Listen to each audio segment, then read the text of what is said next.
Whew,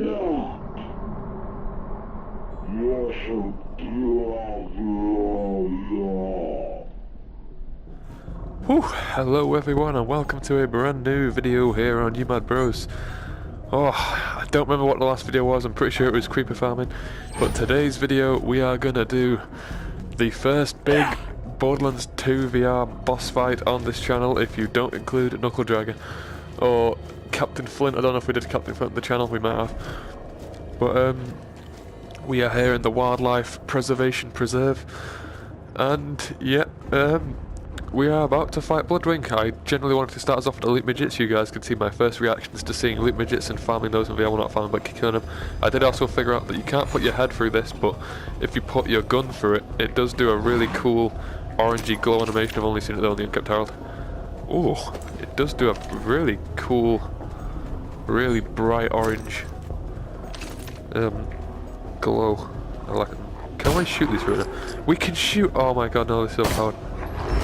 We can kill the creatures before the force fields turn off, which now means, oh my god, yeah, we could kill these and there'll be no threat when the force fields switch off. This is a tad bit overpowered, and they can't really get aggroed either because obviously they're on the other side of a force field and we're not supposed to be shooting them yet. This is a tad bit overpowered, only a smidge. That means we can also kill these, yeah, we can just take these out beforehand.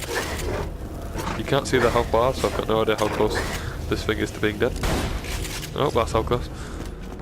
And then change to the Unkempt Herald for the fire one. Put it in slow motion as well. Just unload a clip into it. Wonder if we can even throw a group of grenades through as well. Okay, yeah, there are obviously, since it's VR, a few game breaking things you can do. Let's get this chest first before getting the loot midgets. Absolutely nothing from this. Right, box number 1. Loot midget. Oh, I love it. Oh, he's like knee height. He still stings when he hits you. Oh, he's sticky. Beats the hell out of basic training. Anything off the first one? Nope. As you can see, we're level 22. That is quite a big jump from last video because I have been doing some side quests. The non-as-fun ones in general, just the ones that like don't really feel like they deserve a video much, but we did max out this skill now. There's my skill tree for you guys that have not yet seen it. We're going to now go down the Grenadier skill to get more grenades. Generally can't go wrong with that. A lot of good legendary grenade mods out there and uniques. When the add-ons come out, the magic missiles are usually my go-to grenades of choice because they are very good for slagging enemies. Oh, did not mean to grab that. Okay, I've already messed up the run because I have indeed grabbed an echo coder. It is a bit more easier to accidentally do that kind of stuff in VR, which is a small flaw, but oh well. We're most likely not going to be farming these on playthrough 1 anyway.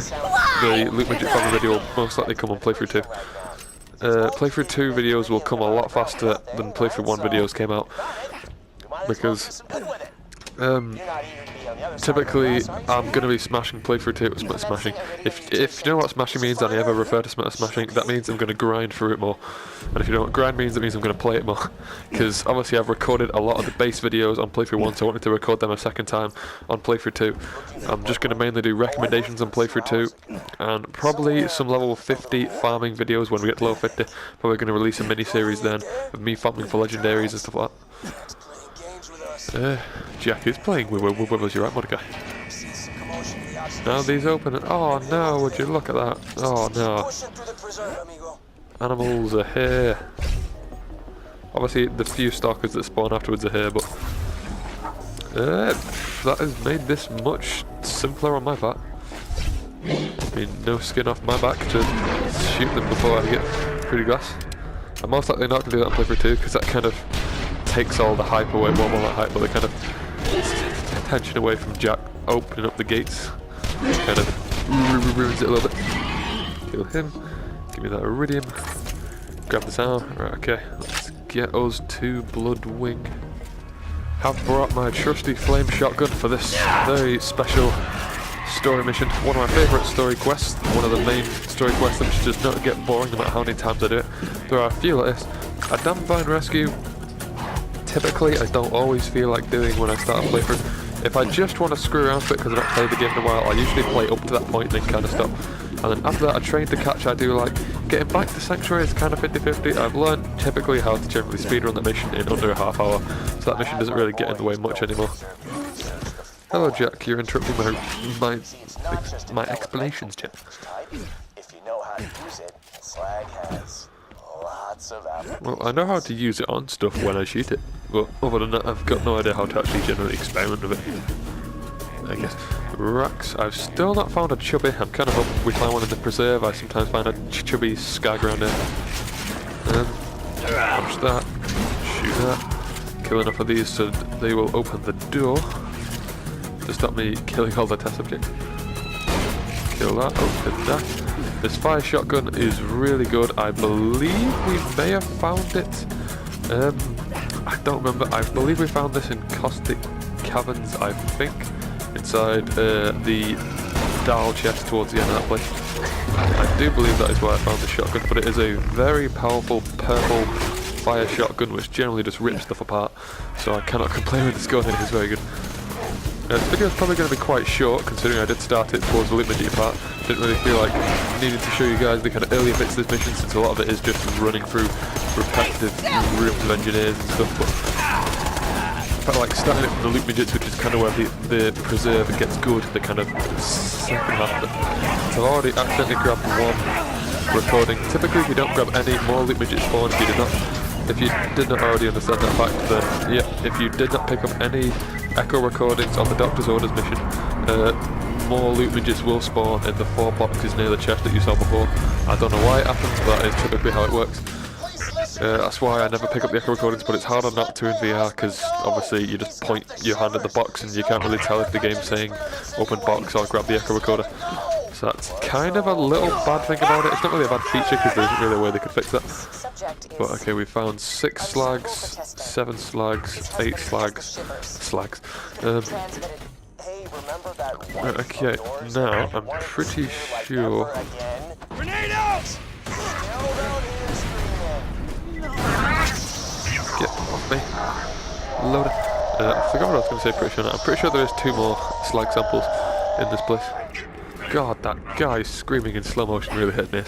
Okay, Bloodwing, we are 1 room away now from having this very cool big boss fight, which also puts us kind of near the bunker. I may do the slab initiation as well as a anime video just to keep you guys up to date with what bit of the story I'm at, so you guys can generally get a gist of when stuff is going to come out. Oh, okay, that's not good considering we're right next to the arena. Throw these 2 grenades because I'm not really going to be able to hit Bloodwing with these grenades, so I might as well just put them to good use now so I don't waste more. Yep, and that'll be the stuff right there. It's kind of really sad that Bloodwing did get, obviously, head exploded at this bit, because he was my favourite action skill in the first game. He was not the strongest action skill in the first game by any means. I do believe Lilith's action skill is pretty much widely understood to be the best action skill in the first game, but it was my favourite one just because any game which allows me to summon something or generally have something other than me helping me fight, I do generally prefer that action skill more, and it is more fun to play with. I don't know why. That's just my personal preference. Oh, here we go. I'm obviously not going to be able to tell how Bloodwing is from this cutscene, because obviously I'm just looking at it on a flat screen. I was kind of hoping that they might do this at some point, but I was kind of hoping that they would put you in a first-person perspective for the scene, and you were kind of stood on the elevator platform looking for Bloodwing. I still can't really tell how big she is from this far away. Come closer, Bloodwing. I can tell she's big, but I can't really tell how big. Okay, she doesn't actually look as big as I thought she would from this angle. Okay, the first one's fire, so I can't use all my sick flame guns on her yet. I don't like how you can't fight her until they're all done talking. It just generally, Bloodwing could just fly off at this point. And again, Jack does have a kind of control thing on her. The collar, like, you put on the lips, so maybe it doesn't. If we didn't grab the chip, she wouldn't have had her head explode this bit, so we did kind of get her took out. We were kind of the cause of this because we did take the chip off her. Then again, Mordecai has too, so he's kind of good. I don't know. It all circles back to Jack, obviously, in the end. Come on, Bloodwing. Unkept Tower. Watch her court. She should watch my Unkept Tower. It's killing time! Come on out, saber attack. Rocket, bombard, Bloodwing.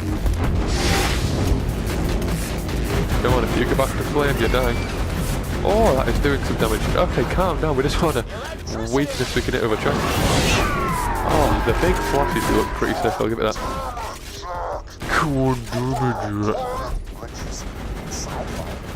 I wonder what would happen if I put the slow motion audio in slow motion. I might actually try that in a minute. When Mordecai screams in a minute, I'm going to try to see what happens if I put the already in slow motion audio in slow motion, just to see what slow motion on top of slow motion means. Well, not, but I want to see what slow motion on slow motion actually does to the audio, and how badly that actually screws it up. Tranquila blood. I'm going to do this now, but in slow motion, slow motion. So if slow motion divides it by 2 or like half the speed, I'm going to half the audio, half speed. Oh, now that I'm close to Bloodwing, I can see how big he is. Well, she is. No. Oh, I didn't get it quick enough. I didn't know he screamed that soon. You and your little friend Mordecai turn yourselves in, or that dumbass bird is just the beginning. Oh, the wingspan on this, like if I hold my arm out all the way, that's like not even half of the bird's wingspan. This has to be at least like 8 feet to 10 feet just for the wings alone. Oh, the legs, the way they curl up, the claws are like dug into the floor. Oh. Must have been quite a lot of pain before it died. Right, chest number 1, chest number 2. Anything good? We have not yet had a legendary out of a chest on playthrough 1 so far. Okay, I think that's generally all to check in this room. Grab these ammo crates. There we go, I'm gonna slow motion this bit. God damn it, it was gonna be awesome.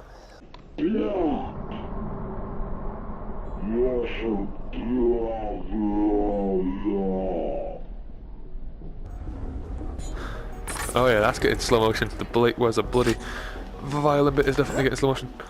Okay, I'm gonna take us just up to this bit right here where we do the shootout bit, and then we can end the video there, and I will hope you all enjoy once I get to that part.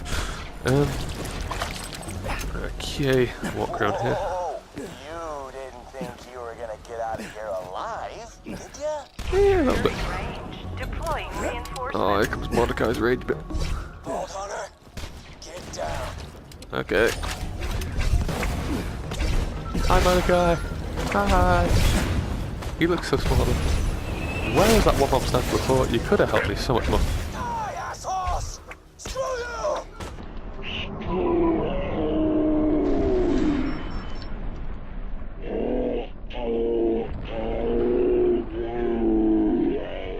Swords of bitches! There we go, there's Mordecai, even slower. Yeah, so I hope that sounded good, if it worked at all. Me attempting to put them in even more slow motion than the audio. Hopefully that sounds cool. If you guys do like hearing them in even more slow motion, then I will gladly do a separate video just on putting more slow motion voices in slow motion if I think that sounded cool. I'll generally just get a few random snippets of screams and other bits of the story and put them in extra slow motion.